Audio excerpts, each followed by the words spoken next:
Hello, myself Rugui Gamre. Today I'm going to explain about the principles of pedagogy, and the very first topic is about the exam anxiety.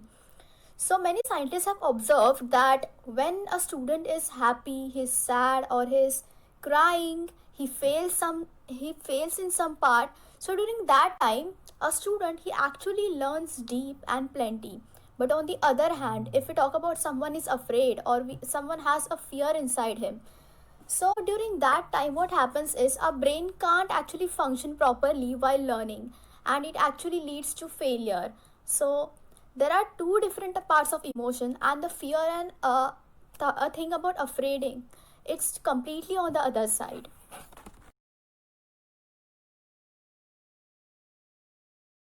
So fear is an emotion that we all feel due to some psychological or some reasons.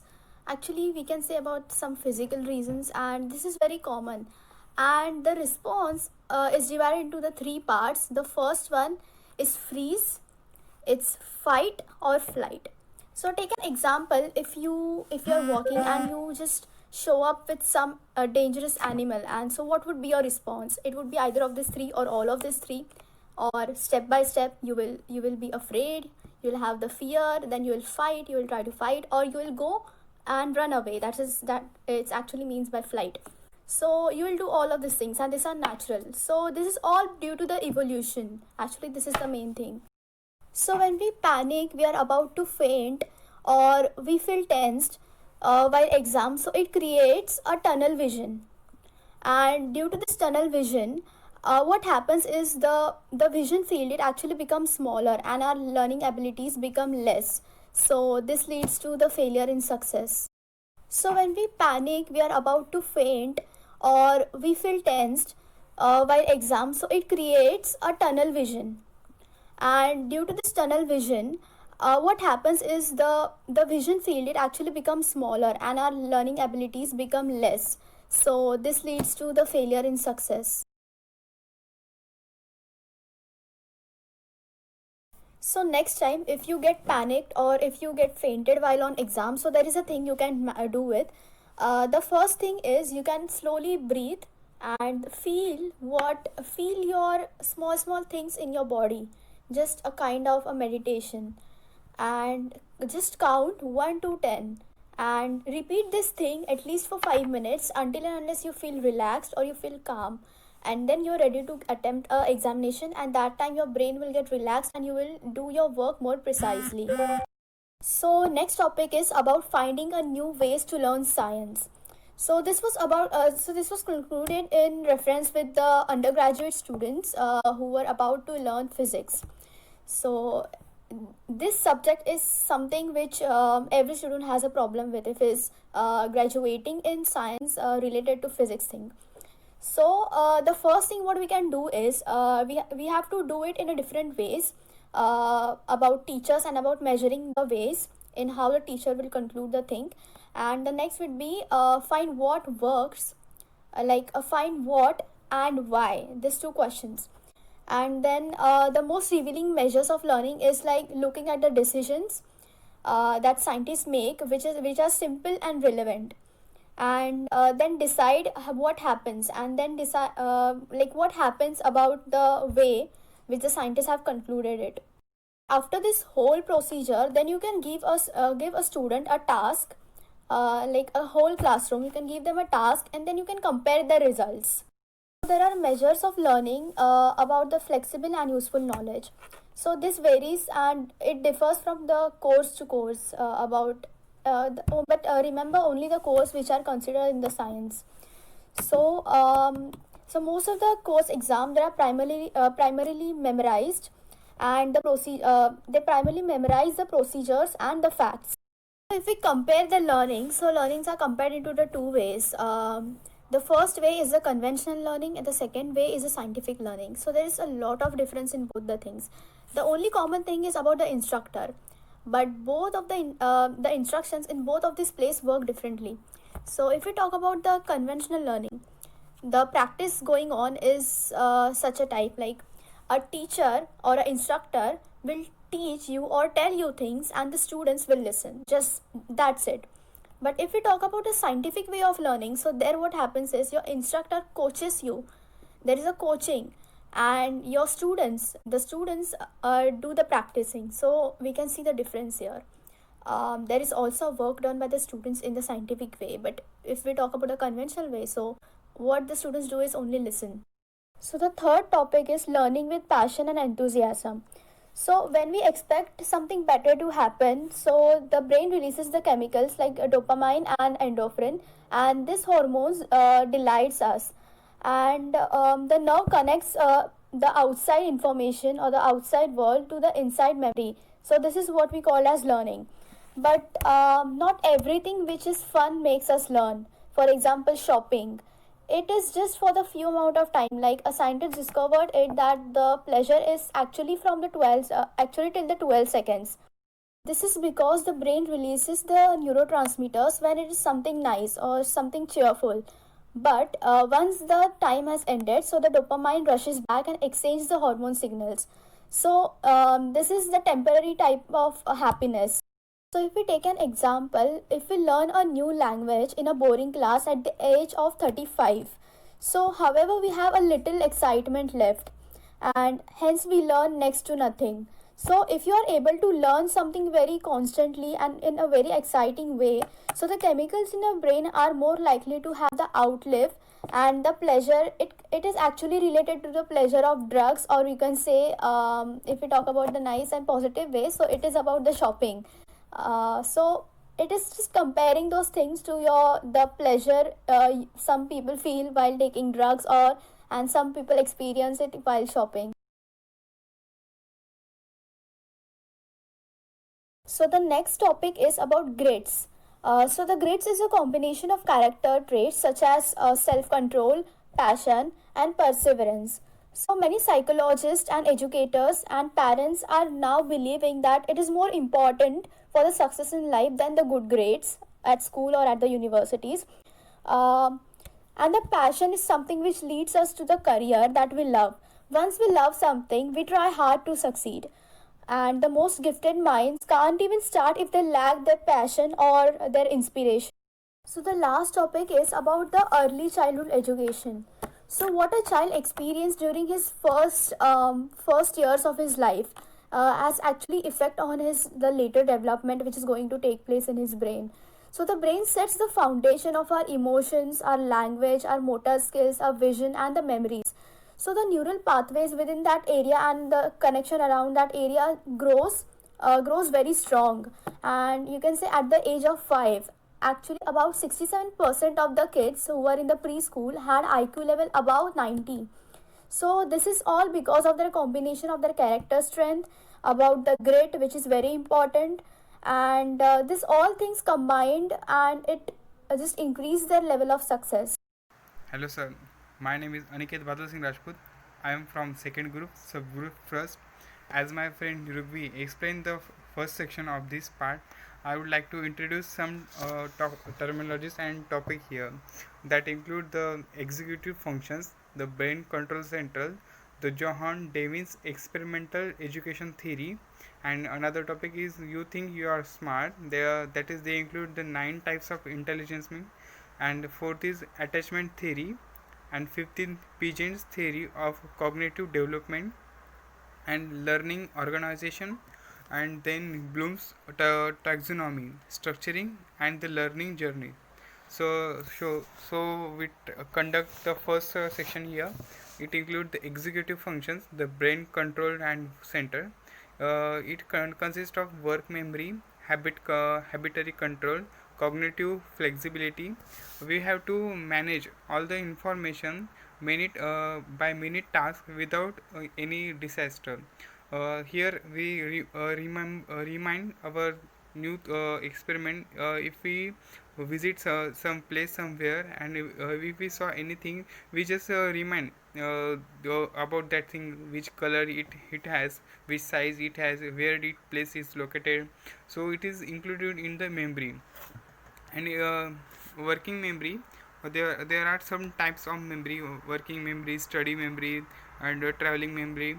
In working memory there is complex task solving and inhibitory control and cognitive flexibility. Those of you who have experiment executive functions, you have to maximize tasks and theories here.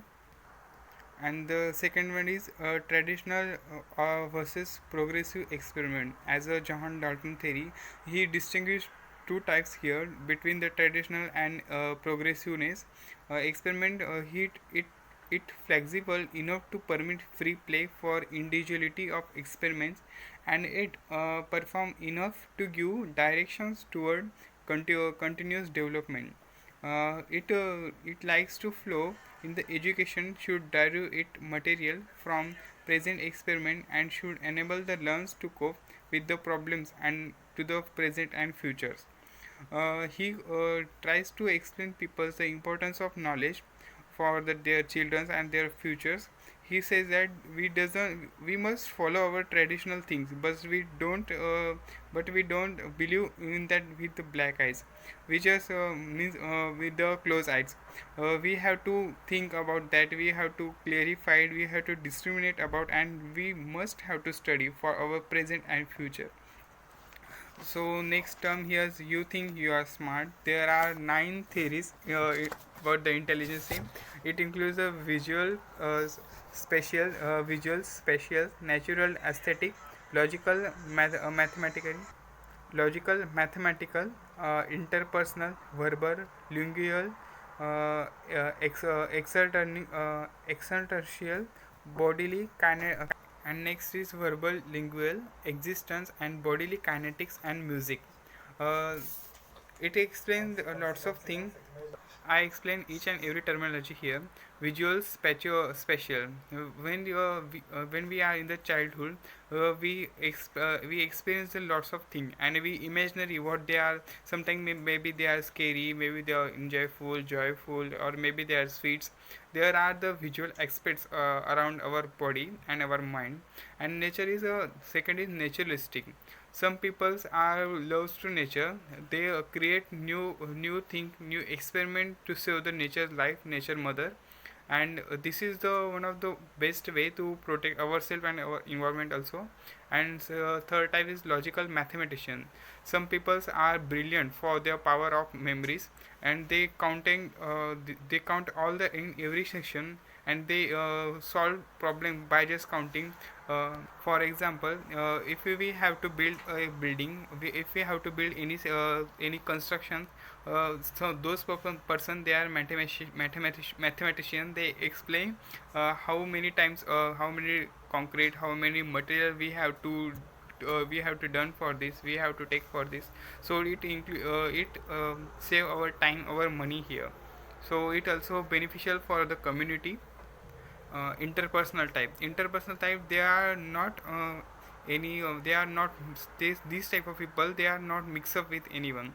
They are just enjoyful, joyful with themselves. They have to experiment on writing. They have to listening, thinking, and doing some work with their own style, and they speak with the peoples by their own words in the writing format. Just example for poet, and another articles. I also used to like this type of material in my personal section. And another is a verbal lingual person. They experience their thinking, their ability to all the people that they are surrounded. And if they are they are maybe successful, they take place in lots of jobs, they take lots of time, and attach to lots of peoples for their ability. Next theory, the attachment theory, how childhood affects their life. Sometimes the people are grown up in the very peaceful, in the very freedom, in the very freely environment. So these effects in their life is too much. So if the people are grown up in the very sincere manner, in the fear, this affects in their body that they are not able to speak with the peoples. They meet their unknown peoples, they doesn't make eye contact with them. They are just shy to tell their problems to their parent also. So there is some drawback with the attachment of their parents, and how parents treat to their children in their childhood. So this is the theory that explains the attachment of the childhood with their parent. And another is the Piaget theory of cognitive development stages. It includes the sensory motor stage. It's aged from the 0 starting month to 2 years, and the another is concrete operational stage, and another is the pre-operational stage and the formal operational stage. It extends the 12th plus, and it has the organization learning organization. It includes the open culture, feedback loop, personal mastery, and the intelligent facts, failure, and best practicing. In the common vision, there is a pyramid that explains in which type we are grown up, and by with our brain. There is under learning, understanding, applying, analyzing, evaluating, and creating. While we are starting to learning, we just take the example here, the lemon. As the color of lemon, we just have to learn the color of lemon and the size of the lemon. And the next session is understanding. We when we recognize the which is lemon, it looks like. This is understanding. If we know lemon is look like, then it's look like the sun shining like sun. It includes vitamin C, and we try to apply use where it is used. We determine its part, its section, we which disease remedies for which disease. We create new drinks for by include the lemon. This series is firstly done by the philosopher in 1946 by the Benjamin Blue. So this is the my section. I tries to explain in my way. If I taking any mistake, so sorry for that. Okay, thank you so much, sir. Friends, I am Shishir Chaudhary, and I am here to talk about grit and some related topic on that. So grit is basically the power of perseverance and perception, passion.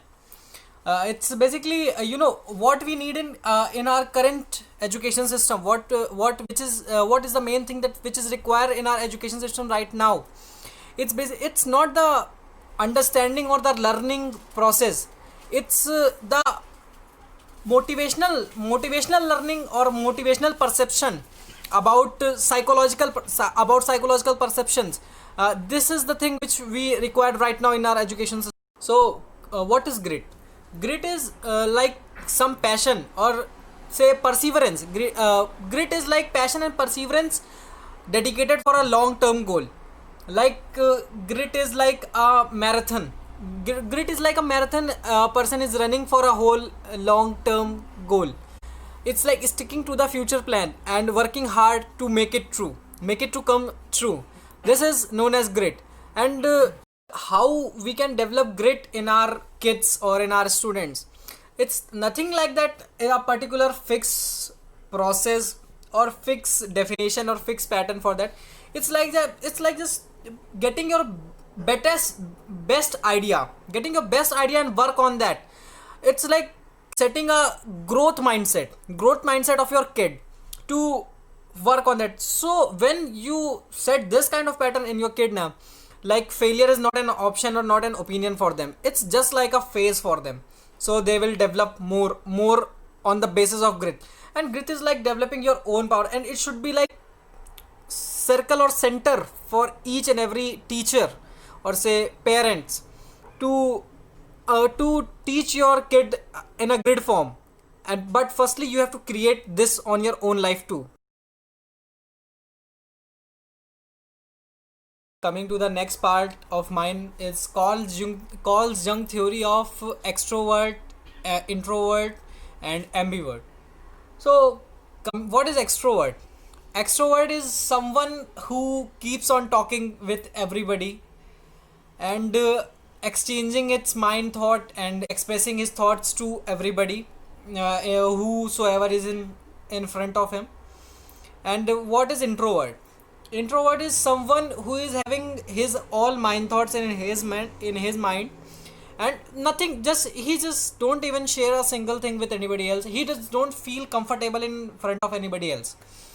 So when you combine 50-50 from both now, you will get an ambivert, like who can survive extrovert and introvert both.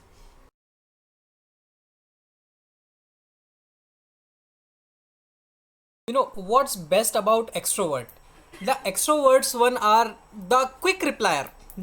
You will ask something from them, now they will give you a sudden answer within a fraction of second. And they are having less mechanized thoughts. Like you will get the answers, but the answers are not answers are not properly processed. It's like just a sudden thought. They might change their thought later within a fraction of second or within a minute, within a day. But what about introverts? Introverts answers slowly, but their answers are processed. Like they are having just whole system processed. When you ask something, they will go through their experiences, their knowledge, and then they will give you answers, and their answers will be permanent and perfect. So what scientists suggested to the teachers is like, say, make it an extrovert with an introvert, so that they can perform a task together, so that that extrovert who can learn from introvert that you should process more you should process your more thoughts, like your thoughts should be more processed. And what introvert should learn from extrovert is like, you should reply quickly, like process yourself, but at least try to reply some quickly, so you will see another person similarly like you. This is the theory is given by the scientists to improve students. To my next topic, it's Kohlberg's 6 stages of moral development, and these stages are already subdivided, or say stages, into 3 parts: pre-conventional, conventional, and post-conventionals. And these are the stages which itself divides these moral developments. The first stage is obedience and punishment. Second stage is self-interest. Third stage is interpersonal accord and conformity. Fourth stage is authority and maintaining social orders. Fifth stage is social contract, and sixth stage is universal ethical principle. Explaining these stages of moral with an example is like, a boy is beaten by higher students, and there are 5 and 6 people watching them. So the first people who is watching it is just thinking, just want to help him, but he stays with the fear of punishment and all. So he's at the stage 1.